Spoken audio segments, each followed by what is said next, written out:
चलें। Very good morning students, my self Anurag Singh, assistant professor department of pharmaceutical chemistry, SIRT। Okay, तो आज हमारा जो टॉपिक्स है ये आज today discuss about the Lambert's law. Previous class में हमने यूवी के बारे में डिस्कस किया था, यूवी की हिस्ट्रीज या यूवी विजुअल लाइट्स की हिस्ट्री के बारे में हमने काफी कुछ डिस्कस किया था। और यूवी का आज का प्रिंसिपल पे हम मेजर फोकस करेंगे कि जो हमारा यूवी का प्रिंसिपल है जनरली बेस्ड होता है बियर्स एंड लैम्बर्ट्स लॉ। ठीक है, ओके। तो ये हमारा चैनल्स है, SIRT का चैनल्स है। ठीक है, Sagar Institute of Research and Technology Pharmacy का ये आपका यूट्यूब चैनल है। इस यूट्यूब चैनल में बहुत सारे फार्मास्यूटिकल्स फील्ड्स की वीडियो अवेलेबल हैं, जिसमें से थ्योरी लेक्चर्स हैं और प्रैक्टिकल डेमोन्स्ट्रेशन है। डिफरेंट इंस्ट्रूमेंट से प्रैक्टिकल डेमोन्स्ट्रेशंस भी इस चैनल पे हैं। तो आप लोग इसको लाइक करें, शेयर करें और अदर भी फ्रेंड्स लोगों को पहुंचाएं। तो आगे today discuss about what is Lambert's law. Lambert's law आप देखेंगे लैम्बर्ट्स लॉ है क्या। तो लैम्बर्ट्स एक स्विस साइंटिस्ट है। उन्होंने 1728 से 1777 में लाइट्स पे मतलब मोनोक्रोमेटिक लाइट्स जब हमारे सैंपल पे पड़ती है तो हमारी लाइट्स की इंटेंसिटी किस पे डिपेंड करती है। आपका सोल्यूशन जो है उसकी पाथ लेंथ मींस जो भी हमारा सैंपल होल्डर यूज करेंगे उस सैंपल होल्डर की थिकनेस पे डिपेंड करता है कि मींस आपकी इंटेंसिटी की लाइट्स की जो इंटेंसिटी होती है, ठीक है, वो आपका अगर पाथ लेंथ क्या होगा, थिकनेस उसकी ज्यादा होगी तो क्या हो जाएगा, आपकी इंटेंसिटी लाइट्स जब ट्रांसमिट होगी तो ट्रांसमिशन क्या होगा, कम हो जाएगा। ठीक है, तो इसी के अकॉर्डिंग उन्होंने एक्सपेरिमेंट किया लॉन्ग टाइम पे और उन्होंने क्या किया 1760 पे 1760 पे उन्होंने अपना एक्सप्लेनेशन दे दिया और एक लॉ उन्होंने दिया। इसके अकॉर्डिंग क्या है, उन्होंने फ्रैक्शंस दिया, equal fraction of incident light, equal fraction of incident light is absorb, equal fraction of incident light is absorbing equal thickness of absorbing medium. Means आपकी जो लाइट्स पड़ेगी आपके सैंपल के अंदर उसका क्या होगा, इक्वल अमाउंट्स में। पहले स्टार्टिंग में है, जैसे सपोज ये आपका सैंपल होल्डर है, ठीक है, ये आपका सैंपल होल्डर, इस सैंपल होल्डर के अंदर आपने सॉल्यूशन को फिल किया, ये हमारा सॉल्यूशन है, ये क्यूबेट्स है सैंपल होल्डर। इस सैंपल होल्डर के अंदर ये सैंपल हमारा फिल हो गया है। इस सैंपल के अंदर आपकी जो लाइट्स पड़ेगी तो ये डिपेंड करता है कि इसकी थिकनेस कितनी है, मतलब इसकी साइज कितनी है। अगर इसकी साइज क्या होगी, कम होगी, पहला। दूसरा बोलता है कि थिकनेस इक्वल फ्रैक्शंस होगा, मतलब आपकी लाइट्स के अंदर शुरुआत में जो होगी लाइट्स, सपोज ये हमारा 1 सेंटीमीटर का है, एक सेंटीमीटर का सैंपल होल्डर है, तो आपकी जो लाइट पड़ेगी पहले नीचे स्टेट में पड़ेगी। तो इसका अगर हमने इसको 10 डिवीजन बनाया है, मान लीजिए इसको हमने 10 भागों में डिवाइड कर दिया है, तो 1 सेकेंड में कितनी लाइट्स इसके अंदर पड़ेगी, तो इसके टोटल फ्रैक्शंस पे डिवाइड करेगा। मतलब आप टोटल 10 डिवीजन लिया तो 10 डिवीजन पे इसको डिवाइड करेगा। मीन्स आगे देखेंगे इसने क्या किया है experiment, when A monochromatic radiation, when A beam of monochromatic radiations pass through a homogeneous absorbing medium, the rate of decrease of intensity of radiation with thickness of absorbing medium is proportional to the intensity of incidence radiation। Suppose ये मान लीजिए ये हमारा sample holder है, इस sample holder के अंदर ये सैंपल होल्डर है, इस सैंपल होल्डर के अंदर हमने क्या कर दिया, आपका सैंपल फिल कर दिया। ओके, इस सैंपल के अंदर हमने फिल कर दिया। अब आपकी लाइट्स इसके अंदर पड़ेगी तो लाइट्स कैसे जाएगी, पॉलीक्रोमेटिक रेडिएशन नहीं होगी, मोनोक्रोमेटिक रेडियंस। ये हमारा होमोजीनियस मिक्सचर, होमोजीनियस मिक्सचर मतलब ऐसा मिक्सचर जिसके अंदर होगा हम नॉर्मल मेथड से उसको फिल्टर न करें, मींस जो सॉल्यूट पार्टिकल्स होता है आपके सॉल्वेंट में पूरी तरह डिसॉल्व हो जाता है, उसको हम ऑर्डिनरी मेथड से सेपरेट नहीं करते, उसको क्या बोलते हैं, होमोजीनियस। तो ये आपका होमोजीनियस मिक्सचर। तो इस होमोजीनियस मिक्सचर पे जब आपकी लाइट्स पड़ेगी तो लाइट्स किस पे डिपेंड करेगी, इसकी थिकनेस पे। तो कहता है decrease the intensity of lights, आपकी जो स्टार्टिंग की लाइट्स है उसमें बहुत ज्यादा एनर्जी होगा, तो जब इसके पास पड़ेगी तो इसकी जो थिकनेस होगी हमारी लाइट को कुछ एब्जॉर्ब कर लेगी। तो कहता है decrease the intensity of light is the proportional to the thickness of the absorbing medium. जो ये एब्जॉर्ब करने का मीडियम है इसमें, जैसे अपन सपोज ये लेते हैं क्यूबिट्स, तो क्यूबिट्स के अंदर हमारा ये जो हमारा सैंपल होल्डर भी होता है, आप देखिए दो टाइप्स होते हैं।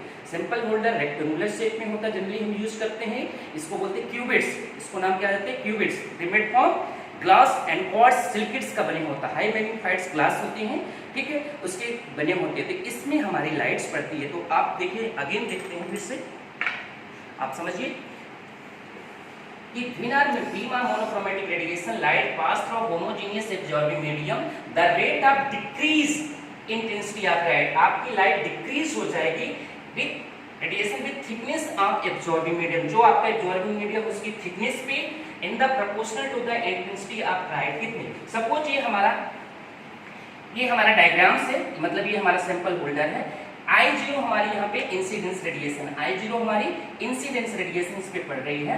अब पढ़ने के बाद जो सोल्यूशन हमारा है उसके अंदर कुछ लाइट को एब्जॉर्ब करेगी, तो ये हमारा IB है, मींस B मतलब हमारा ये थिकनेस, इसकी हमारी थिकनेस कितनी है। उसके बाद IT मतलब होता है कि लाइट हमारी पढ़ने के बाद कितनी ट्रांसमिट होगी, मींस लाइट कितना ट्रांसमिट होगी, और सम ऑफ लाइट्स आर रिफ्लेक्टेड, कुछ लाइट हमारी क्या होगी रिफ्लेक्ट होगी।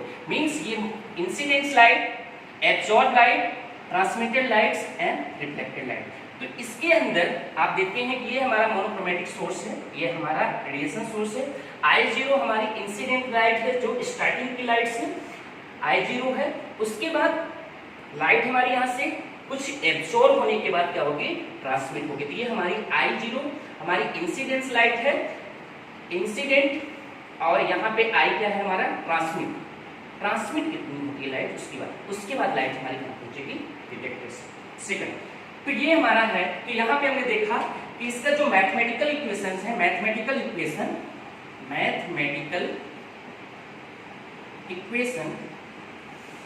में क्या हुआ, minus di/dx is proportional to I, minus di/dx equal to KI, ये आपका इक्वेशन से। तो फाइनली आपका इक्वेशन क्या आ रहा है, I इक्वल टू I0, ठीक है, माइनस KX, ये हमारा फाइनली इक्वेशन आ रहा है। अब आप बात कर रहे हैं कि यहाँ पे हमने जो इक्वेशन में di/dx क्यों यूज किया, dy/dx क्यों यूज किया है, इसका मतलब। तो आप देखें यहाँ पे जो हमारी लाइट्स है, लाइट्स हमारी जो भी स्टार्टिंग में पड़ती है, तो इसके अंदर हमने कहा डिवीजन इक्वल फ्रैक्शंस है, हमने लिखा था इक्वल फ्रैक्शन, मींस लाइट हमारी 1 सेकंड में पूरे तो सॉल्यूशन के अंदर तो नहीं चली जाएगी, स्टार्टिंग में जाएगी। तो अगर हमने लिखा कि स्टार्टिंग में हमारा 0 है, उसके बाद लाइट हमारी पास होने के बाद 0 से कहां तक पहुंचती है x, अलग अलग बुकों में कुछ अलग रहते हैं, हम इसको 0 to L भी ले सकते हैं, 0 to x, मतलब स्टार्टिंग में लाइट्स हमारी, उसके बाद जब ट्रांसमिट होने के बीच में कितना डेविएशंस आ रहा है, कितना चेंज हो रही है, उसको हमने 10 इक्वल पार्ट में डिवीजन कर लिया, और उस 10 इक्वल पार्ट में हमने क्या यूज किया है, उसके बीच का डिफरेंस को हम क्या कर रहे हैं dx लिखे, मतलब लाइट दोनों के बीच का डिफरेंस कितना हुआ dx। और यहाँ पे जो हमने माइनस यूज किया है कि लाइट्स हमारी इनिशियल में एनर्जी बहुत ज्यादा थी, आपके सोल्यूशन में पढ़ने के बाद कितनी लाइट डिक्रीज हुई, तो डिक्रीज होने की लाइट्स को हम क्या यूज करते हैं, माइनस चार्ज यूज करते हैं। डिक्रीज होने के लिए क्या यूज करते हैं, माइनस चार्ज। डिक्रीज लाइट्स को क्या यूज करते हैं, माइनस चार्ज। तो यहाँ पे हमने लिखा di/dxi।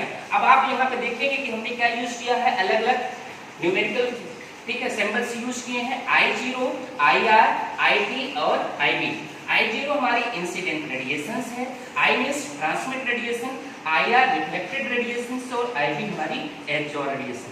अब आप ये देखिए कि ये हमारा रेक्टेंगुलर शेप का ये सैंपल होल्डर है, इस सैंपल होल्डर के अंदर जब लाइट पड़ेगी तो एक यूनिट टाइम में, पर सेकंड टाइम में आपकी लाइट कितनी एब्जॉर्ब हो रही है, मतलब 10 डिवीजन में कितना एब्जॉर्ब होने के बाद कितनी लाइट ट्रांसमिट। तो जितनी लाइट ट्रांसमिट हो जाएगी वो कितनी हो जाएगी, इनिशियल एनर्जी बहुत तेज थी, इसमें पड़ी, कुछ एब्जॉर्ब हुई हमारी एनर्जी, उसके बाद ट्रांसमिट हुई, तो जो हमारा एब्जॉर्ब एनर्जी होती है उसको हमने क्या बोला है, मींस डिक्रीज। डिक्रीज का हमने सिंबल यूज किया, माइनस एब्जॉर्ब एनर्जी आप बोल सकते हैं, या तो इंटेंसिटी ऑफ लाइट, लाइट की जो इंटेंसिटी बहुत ज्यादा थी कितना कम हो गई है जब भी हमारे सॉल्यूशन के होमोजेनियस मिक्सचर के अंदर पड़ती है। तो आगे देखेंगे मैथमेटिक्स में कैसे इसका मैथमेटिक्स में I = I0 to the base 10 AX मिल गया, तो इसको मैथमेटिकली कैसे प्रूव करते हैं, तो आप देखेंगे, ध्यान से देखिए, इसको हम लिख देते हैं इंटीग्रेशन। तो आप di/dx को जब इसको एक्सचेंज कर देते हैं तो di/,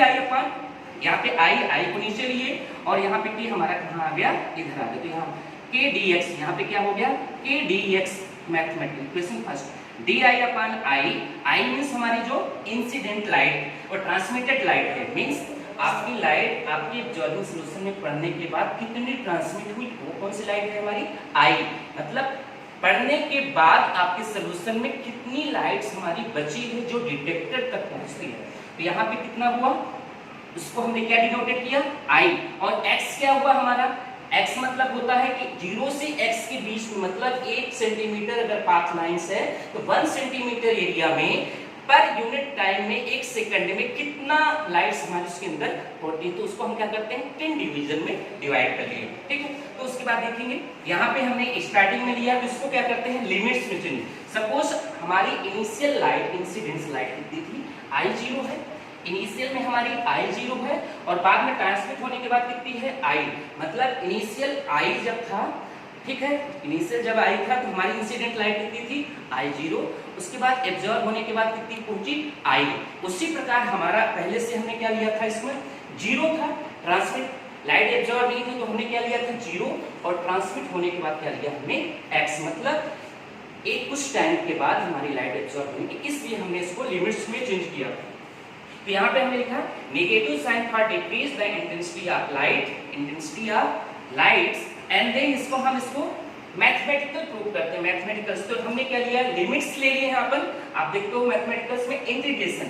तो I equal to I0 means जब transmitted lights equal to incidence light, तो फिर x इक्वल टू 0, उस टाइम पे लाइट हमारी नहीं। फिर उसके बाद फिर I equal to I means जो हमारी लाइट्स आई है वो ट्रांसमिट कितनी हुई, then x equal to x मिलेंगे। तो आप इंटीग्रेशन कर लेते हैं इसी फार्मूले को, यहाँ पे di upon I equal to k ds, दोनों साइड पे हम क्या करते हैं, इंटीग्रेशन कर लेते हैं। इंटीग्रेशन में क्या है, इंटीग्रेशन में di अपॉन I और limit I0 to I equal to minus k, ये हमने कांस्टेंट है बाहर निकाल लिया है, dx। आप यहाँ पे ऐसे भी देख सकते हैं कि ये जो हमारा mathematical proportion minus di upon dx equal to I, और ये हमारा प्रोपोर्शनल टू है, यहाँ पे लिखा है कि radiation is thickness absorbing medium proportional to. तो आपका प्रोपोर्शनलिटी कांस्टेंट हटाने पे क्या होता है, हमने k लीजिए, k हमारा क्या है, प्रोपोर्शनलिटी कांस्टेंट है, ठीक है। यहाँ पे लैम्बर्ट्स का प्रोपोर्शनल कांस्टेंट, यहाँ पे हमारा k